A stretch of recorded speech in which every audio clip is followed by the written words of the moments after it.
sir. Thank you. So now we would like to hear from you, Dilraju Garu. Sir, please.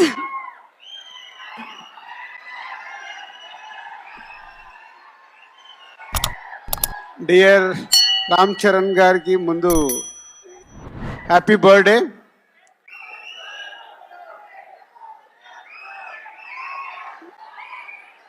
ఏది release date కావాలా?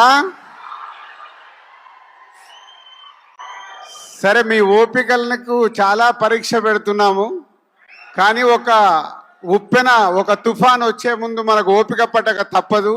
RRR తర్వాత వస్తున్న cinema కాబట్టి రామ్ చరణ్ గారు ఇప్పుడు మెగా పవర్ స్టార్ కాదు, గ్లోబల్ స్టార్ అయ్యారు.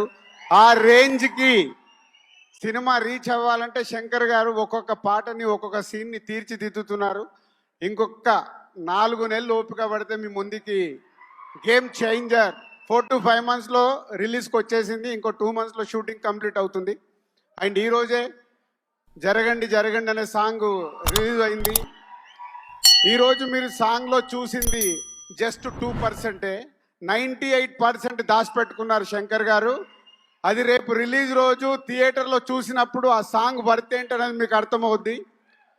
ఈ ఒక్క సాంగే కాదు, ఇలా ఒక 5 పాటల్ని శంకర్ గారు ఆయన స్టైల్లో డిజైన్ చేసి పెట్టాడు. మీ అభిమానులకి ఒక 3 పాటలు అయితే సీట్లలో కూర్చునే లాగుండదు, లేచి డాన్సులు చేసేలాగుంటాయి.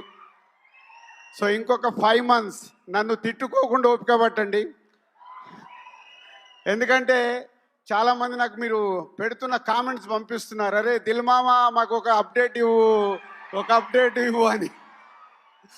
పోతే దిల్ మామ అప్డేట్ ఇవ్వలేడు. పైనుంచి శాటిలైట్ నుంచి శంకర్ గారు ఇది ఇవ్వు అన్నప్పుడే నేను ఇవ్వగలుగుతాను. ముందు ఎలాంటి లీకేజీలు నేను ఇవ్వలేను ఈ సినిమా విషయంలో. సో ఇంకొక 5 months ఓపిక పడితే సినిమా మీ ముందుకు వచ్చేస్తుంది. అండ్ చరణ్ గారికి ఇది వెరీ స్పెషల్ బర్త్డే. క్లింకారా లైఫ్లోకి వచ్చింది. So Charan, keep it up. మార్నింగే ఈరోజు తిరుమల దర్శనం చేసుకొని హైదరాబాద్ రీచ్ అయ్యారు. సాంగ్ కూడా రిలీజ్ అయింది. సాంగ్ మాసులో ఎంత వెళ్ళాలో వెళ్ళింది. మీరు ఇంకొక 3 రోజుల తర్వాత ఈ సాంగ్ గురించి ప్రతి అభిమాని మాట్లాడుకుంటాడు. ఎందుకంటే ఆల్రెడీ లీకేజ్ అయిన సాంగ్ కాబట్టి మీకు ఈరోజు కొంచెం ఎనర్జీ లెవెల్స్ తక్కువ ఉన్నాయి. 3 days తర్వాత ఒరిజినల్ ఒక రామ్ చరణ్ గారికి శంకర్ గారి సాంగ్ అంటే విజువల్ ట్రీట్ ఉంటుంది. లిరికల్ వీడియోలో మిమ్మల్ని 100% సాటిస్ఫై చేయలేరు. పోతే సినిమా చూసిన రోజు మీకు ఈ సాంగ్ పడితే ఏంటో అర్థమవుద్ది. 100% ఈ సాంగ్కి మీరు సీట్లలో కూర్చోరు, అది నా గ్యారంటీ. Thank you. సార్ సీట్లో కూర్చోట్లేదు సార్ వాళ్ళు.